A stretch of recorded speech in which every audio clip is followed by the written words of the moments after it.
ಈ ಮಕರ ರಾಶಿಯವರಿಗೆ ಸ್ಥಿರ ಆಸ್ತಿಯನ್ನ ಕೊಡ್ತಾನೆ. ಅದಕ್ಕೆ ಇಲ್ಲಿ ಶನಿ ಚೆನ್ನಾಗಿರ್ಬೇಕು. ಸೈಟ್ ನಿವೇಶನ ತಗೊಂಡ್ರು ಭೂಶುದ್ಧಿ ಅವಶ್ಯಕತೆ ಇರ್ತದೆ.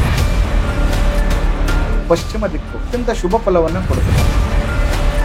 ಶನಿ ಕುಜ ಏನಾದರೂ ಡಿಫ್ರೆನ್ಸಸ್ ಅಶುಭನಾಗಿದ್ರೆ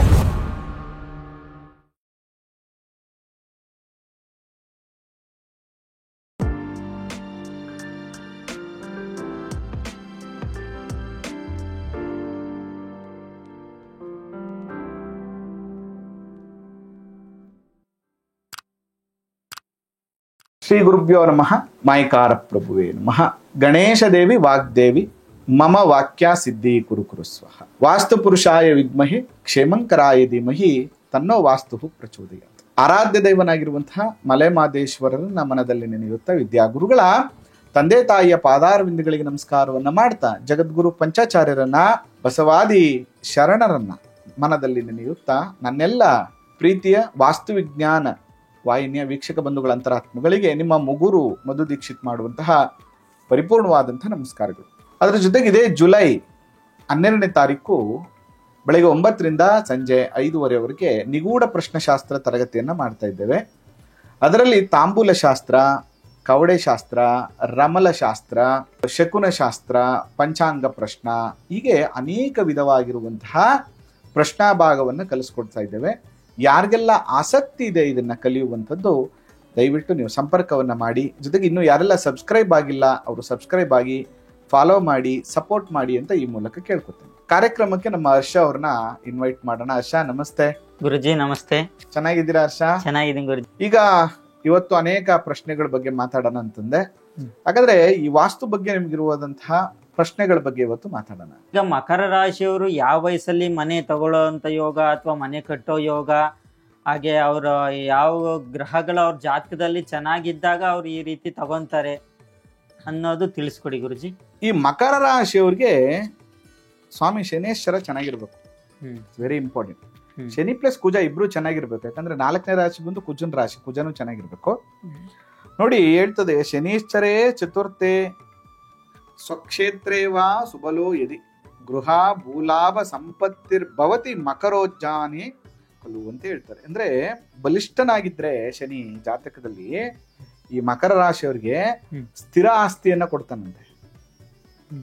ಅಂದ್ರೆ ಲೈಫ್ ಟೈಮ್ ನಿಮ್ ನೆಕ್ಸ್ಟ್ ಜನರೇಷನ್ ಕೂಡ ಅನುಭವಿಸ್ಬೇಕು ಆಸ್ತಿನ. ಆ ತರದ ಆಸ್ತಿಯನ್ನ ಕೊಡ್ತಾನೆ. ಆ ತರದ ಆಸ್ತಿಯನ್ನ ಗಳಿಸ್ತಾರೆ. ಮುಂದಿನ ಜನರೇಷನ್ಗೂ ಆಸ್ತಿಯನ್ನ ಮಾಡಿ ಇಡ್ತಾರೆ. ಅದ್ರ ಜೊತೆಗೆ ಮನೆ, ಭೂಮಿ, ಲಕ್ಸುರಿ ವೆಹಿಕಲ್, ದೊಡ್ಡ ವಾಹನಗಳು ಅನುಭವಿಸುವಂತ ಯೋಗವನ್ನ ಕೊಡ್ತಾನೆ. ಅದಕ್ಕೆ ಇಲ್ಲಿ ಶನಿ ಚೆನ್ನಾಗಿರ್ಬೇಕು. ಇನ್ನು ಈ ಮಕರ ರಾಶಿಯವರಿಗೆ ಸ್ವಲ್ಪ ಲೇಟು, 32ನೇ ವಯಸ್ಸಿಂದ ಶುರುವಾಗುತ್ತೆ ಇವರಿಗೆ ಗೃಹ ನಿರ್ಮಾಣ ನಿವೇಶನ ಯೋಗ. 32, 36, 39, 40, 44, 52 ಈ ವಯಸ್ಸುಗಳಲ್ಲಿ ಮಕರ ರಾಶಿಯವರಿಗೆ ಗೃಹ ನಿರ್ಮಾಣ ನಿವೇಶನವನ್ನ ಖರೀದಿ ಮಾಡುವಂತ ಯೋಗ ಬರುತ್ತೆ. ಅಂದ್ರೆ ಆಫ್ಟರ್ 30 ಅವರ ಆ ವಯಸ್ಸಲ್ಲಿ ನೋಡ್ಕೊಂಡು ಅದನ್ನೆಲ್ಲ ಮಾಡ್ಬೇಕು. Very important thing. ಸೋಮಾರಿತನ ಮಾಡಬಾರ್ದು, ಇನ್ನೊಬ್ಬರ ಮೇಲೆ ಡಿಪೆಂಡ್ ಆಗಬಾರ್ದು, ಅರ್ಜೆಂಟ್ ನಿರ್ಧಾರಗಳನ್ನ ತಗೋಬಾರ್ದು. ಇವ್ರದೊಂದು ದೊಡ್ಡ ಪ್ರಾಬ್ಲಮ್ ಏನಂದ್ರೆ ಡಿಪೆಂಡೆನ್ಸಿ, ಬೇರೆಯವ್ರ ಮೇಲೆ ನಂಬುವಂಥದ್ದು, ಶೀಘ್ರವಾದ ನಿರ್ಧಾರಗಳನ್ನು ತೆಗೆದುಕೊಳ್ಳುವಂಥದ್ದು. ಯಾಕಂದ್ರೆ ಮಕರ ಮತ್ತು ಚತುರ್ಥ ಎರಡೂ ಕೂಡ ಚರರಾಶಿ ಆಗಿರೋದ್ರಿಂದ ಮೂಡ್ ಸ್ವಿಂಗ್ ಅಂತ ಕರಿತೀವಿ. ಅಥವಾ ಆ ಸೋಮಾರಿತನದಿಂದ ಅವ್ರು ಮಾಡ್ಲಿ ಎನ್ನುವಂಥದ್ದು ಇರ್ತದೆ. ಅದರಿಂದ ಅದನ್ನ ಮಾಡಬಾರ್ದು ಮತ್ತು ಕಂಫರ್ಟ್ ಝೋನ್ ಹೋಗ್ಬಾರ್ದು. ಹೋದ್ರೆ ನಿಮಗೆ ಅದೇ ಕೂಡ ನಿಮಗೆ ನೆಗೆಟಿವ್ ಆಗುತ್ತೆ. ಆದಷ್ಟು ಸ್ವಲ್ಪ ಮನೆ ಕಟ್ಟುವಾಗ, ಮನೆ ನಿವೇಶನ ಖರೀದಿ ಮಾಡುವಾಗ ಸ್ವಲ್ಪ ಆಕ್ಟಿವ್ ಆಗಿ ನೀವು ಗೃಹ ನಿರ್ಮಾಣವನ್ನು ಮಾಡುವಂಥದ್ದು ಅತ್ಯಂತ ಶುಭವಾಗಿರುವಂತ ಫಲವನ್ನ ಕೊಡ್ತದೆ. ಇನ್ನು ಇವ್ರಿಗೆ ಈ ಮಕರ ರಾಶಿಯವ್ರಿಗೆ ಯಾವ ದಶಾಬಲಗಳು, ಶನಿ ದಶೆ, ಭುಕ್ತಿ, ಗುರು ದಶೆ ಶುಭ ಫಲವನ್ನ ಕೊಡುತ್ತೆ.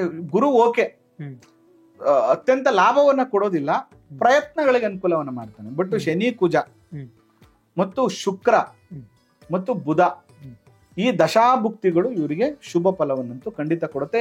ಈ ದಶಾಭುಕ್ತಿಯಲ್ಲಿ ಗುರುಬಲ ಇದ್ದಾಗ ಏನಾದ್ರು ಇವರು ಪ್ರಯತ್ನ ಮಾಡಿದ್ರೆ 100% ಗೃಹ ಯೋಗ ಇವರಿಗೆ ಪ್ರಾಪ್ತಿ ಆಗುತ್ತೆ. ಅವ್ರ ಜಾತಕದಲ್ಲಿ ಗ್ರಹಗಳು ಚೆನ್ನಾಗಿ ದಶೆ ಸಪೋರ್ಟ್ ಮಾಡಿದಾಗ ಅವ್ರಿಗೆ ಅನುಕೂಲ ಆಗುತ್ತೆ.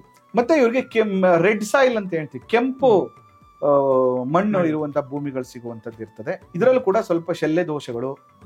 ಇವರು ನಾನು ಹೇಳೋದು ಈ ಮಕರ ರಾಶಿಯವರಿಗೆ ಆದಷ್ಟು ನೀವು ಯಾವುದೇ ಜಮೀನ್ ತಗೊಳ್ಳಿ ಅಥವಾ ಯಾವುದೇ ಒಂದು ಸೈಟ್ ನಿವೇಶನ ತಗೊಂಡ್ರು ಸ್ವಲ್ಪ ಭೂಶುದ್ಧಿ ಅವಶ್ಯಕತೆ ಇರ್ತದೆ. ಸಾಮಾನ್ಯವಾಗಿ ಮ್ಯಾಕ್ಸಿಮಮ್ ಈ ರಾಶಿಯವರಿಗೆ ಶಲ್ಯ ದೋಷಗಳಿರುವಂತ ಭೂಮಿಗಳೇ ಜಾಸ್ತಿ ಸಿಗುತ್ತೆ.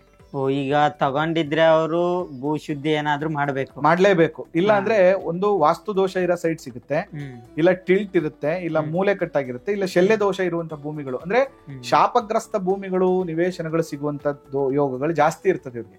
ಅದಕ್ಕೆ ಸ್ವಲ್ಪ ಅದನ್ನ ಎಚ್ಚರಿಕೆಯಿಂದ ನೋಡ್ಬಿಟ್ಟು ನೀವು ತಗೊಳ್ಳಿ. ತಾಂಡಿಲ್ಲ ಅಂದ್ರೆ ನಾವು ನೋಡಿ ತಗೊಳ್ಳುವಂತ ಕೆಲಸವನ್ನ ಮಾಡ್ಬೇಕು.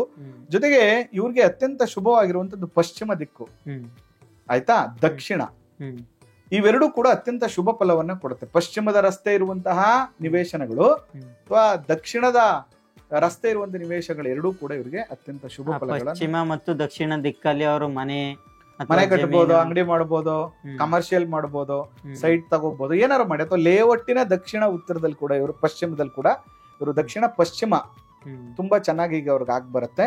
So very important. ಈ ಮಕರ ರಾಶಿಯಲ್ಲಿ ಜನ ಆಗಿರುವಂತವ್ರಿಗೆ ಪಶ್ಚಿಮ ಮತ್ತು ದಕ್ಷಿಣ ದಿಕ್ಕು ಅತ್ಯಂತ ಶುಭ ಫಲವನ್ನ ಕೊಡುವಂತದ್ದು ಇರ್ತದೆ. ಇವ್ರೇನ್ ಮಾಡ್ಬೇಕು, ಶೀಘ್ರವಾಗಿ ಈ ತರ ದೋಷಗಳಿರ್ಬಾರ್ದು, ನಾವೇನೋ ಸಾಲ ಟ್ರೈ ಮಾಡ್ತಾ ಇದೀವಿ ಅದು ಸಿಕ್ಬೇಕು, ಮನೆ ಬೇಗ ಕಟ್ಟಬೇಕು ಅನ್ನುವಂಥದ್ದಿದ್ರೆ ಇವರು ಮಂಗಳನ ಅನುಗ್ರಹವನ್ನ ಪಡ್ಕೋಬೇಕು. ಸುಬ್ರಹ್ಮಣ್ಯ ಸ್ವಾಮಿ ಆರಾಧನೆ, ಓಂ ಕ್ರಾಂ ಕ್ರೀಂ ಕ್ರೋಂ ಸಹ ಮಂಗಳಾಯ ನಮಃ ಈ ಮಂತ್ರವನ್ನ ಡೈಲಿ ಜಪ ಮಾಡುವಂಥದ್ದು.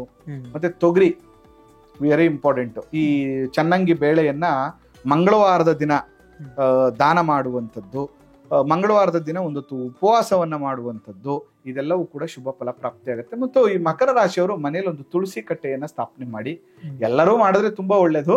ಎಸ್ಪೆಷಲಿ ಮಕರ ರಾಶಿಯವರು ತುಳಸಿ ಕಟ್ಟೆಯನ್ನ ಸ್ಥಾಪನೆ ಮಾಡೋದ್ರಿಂದ ಶೀಘ್ರವಾಗಿ ವಾಸ್ತು ದೋಷಗಳು ನಿವಾರಣೆ ಆಗುತ್ತೆ. ಮತ್ತು ಗೃಹ ನಿರ್ಮಾಣದ ಆರಂಭದಲ್ಲಿ ಒಂದು ತುಳಸಿ ಗಿಡವನ್ನ ನೆಡೋದ್ರಿಂದ ಶೀಘ್ರವಾಗಿ ಕಂಪ್ಲೀಟ್ ಆಗುತ್ತೆ. ಮತ್ತು ಶನೇಶ್ವರ ಸ್ವಾಮಿ ಆರಾಧನೆ, ಪ್ರತಿ ಶನಿವಾರ ಶನೇಶ್ವರ ಸ್ವಾಮಿ ದೇವಸ್ಥಾನಕ್ಕೆ ಹೋಗ್ಬಿಡುವಂಥದ್ದು, ಎಳ್ಳೆಣ್ಣೆ ಅರ್ಪಣೆ ಮಾಡುವಂಥದ್ದು, ಅರಳಿ ವೃಕ್ಷದ ಕೆಳಗಡೆ ಸಾಸಿವೆ ಎಣ್ಣೆ ದೀಪ ಹಚ್ಚುವಂಥದ್ದು, ಇದೆಲ್ಲ ಮನೇಲಿ ಒಂದು ರುದ್ರ ಹೋಮ, ಸುಬ್ರಹ್ಮಣ್ಯ ಹೋಮ ಮಾಡುವಂಥದ್ದು, ಸುಬ್ರಹ್ಮಣ್ಯ ಕ್ಷೇತ್ರಗಳಿಗೆ ಹೋಗ್ಬಿಟ್ಟು ಬರುವಂಥದ್ದು, ಇದನ್ನೆಲ್ಲ ಮಾಡೋದ್ರಿಂದ ಕೂಡ ಇವರಿಗೆ ಶೀಘ್ರವಾದಂತಹ ಗೃಹ ಯೋಗ ಇವರಿಗೆ ಪ್ರಾಪ್ತಿ ಆಗುತ್ತೆ. ಆ ವಯಸ್ಸಿನಲ್ಲಿ ಆ ಗ್ರಹಗತೆಗಳು ಮತ್ತು ಅವ್ರದ ಉತ್ತಮ ದಿಕ್ಕುಗಳನ್ನ ಎಲ್ಲ ನೋಡ್ಕೊಂಡು ಅವ್ರು ತಗೊಳ್ಳೋದು ಒಳ್ಳೇದು. 100%. ನಾವ್ ಏನೇ ಮಾಡ್ಬೇಕಾದ್ರೂ ಕೂಡ ನಾನು ಎಲ್ಲರಿಗೂ ಅದನ್ನೇ ಹೇಳೋದು, ಆತ್ರ ಮಾಡ್ಬೇಡಿ, ಅರ್ಜೆಂಟ್ ಮಾಡ್ಬೇಡಿ, ಮತ್ತು ಸರಿಯಾದ ಕ್ರಮವನ್ನ ಫಾಲೋ ಮಾಡಿ. ಒಂದು ಜಾತಕ ತೋರಿಸ್ಬೇಕು, ಆಮೇಲೆ ನಿವೇಶನದ ಪರೀಕ್ಷೆ ಮಾಡ್ಕೋಬೇಕು, ತಗೊಳ್ಳೋದು ಬಿಡು ಅಂತ, ಆಮೇಲೆ ಪ್ಲಾನ್ ಕರೆಕ್ಷನ್ ಮಾಡ್ಬೇಕು, ಆಮೇಲೆ ಗೃಹ ನಿರ್ಮಾಣವನ್ನ ಮಾಡ್ಬೇಕು. ಆದ್ರೆ ಆ ರೀತಿ ಮಾಡಿದಾಗ ಏನಾಗತ್ತೆ, ಅನುಕೂಲ ಆಗತ್ತೆ. ಈ ರಾಶಿಯವರು ಒಂದು ದಯವಿಟ್ಟು ಇನ್ನೊಬ್ಬರ ಮೇಲೆ ಡಿಪೆಂಡೆನ್ಸಿ ಆಗ್ಬೇಡಿ, ಇನ್ನೊಬ್ಬರನ್ನ ನಂಬಬೇಡಿ, ಸೋಮಾರಿ ಆಗ್ಬೇಡಿ. ನೀವು ಮಾಡೋದು ಏನೇ ಇದ್ರೂ ಕೂಡ ನೀವೇ ಖುದ್ದು ನಿಂತು, ಆಯ್ತಾ, ಆಗು ಹೋಗುಗಳ ಬಗ್ಗೆ ಚರ್ಚೆ ಮಾಡಿ. ಜೊತೆಗೆ ನಿಮ್ಮ ಜಾತಕದಲ್ಲಿ ಶನಿ ಕುಜ ಏನಾದ್ರೂ ಡಿಫರೆನ್ಸಸ್ ಅಶುಭನಾಗಿದ್ರೆ ಅದಕ್ಕೆ ಪರಿಹಾರಗಳನ್ನ ಮಾಡಿಕೊಂಡು ನಂತರ ಎಲ್ಲವನ್ನ ಮಾಡಿ ಖಂಡಿತ ಶುಭ ಫಲಗಳು ಪ್ರಾಪ್ತಿ ಆಗುತ್ತೆ ಅಂತ ಹೇಳಿ, ಈ ಮಕರ ರಾಶಿಯವರಿಗೆ ಯಾವ ವರ್ಷ, ಯಾವ ದಶಾಭುಕ್ತಿಯಲ್ಲಿ ಅವ್ರದ್ದಿದ್ರೆ ಹೇಗಿರುತ್ತೆ ಎಲ್ಲ ವಿಚಾರಗಳನ್ನ ತಿಳಿಸ್ಕೊಟ್ಟಿದ್ದೇನೆ. ಆ ಮಲೆ ಮಹದೇಶ್ವರರ ಅನುಗ್ರಹ ಸದಾ ನಿಮ್ಮ ಮೇಲಿರ್ಲಿ. ನೀವು ಕೂಡ ಹೆಚ್ಚಿನ ಮಾಹಿತಿಯನ್ನ ತಿಳ್ಕೊಬೇಕು ಅಂದ್ರೆ ಖಂಡಿತ ಭೇಟಿ ಮಾಡಿ. ಒಳ್ಳೇದಾಗ್ಲಿ.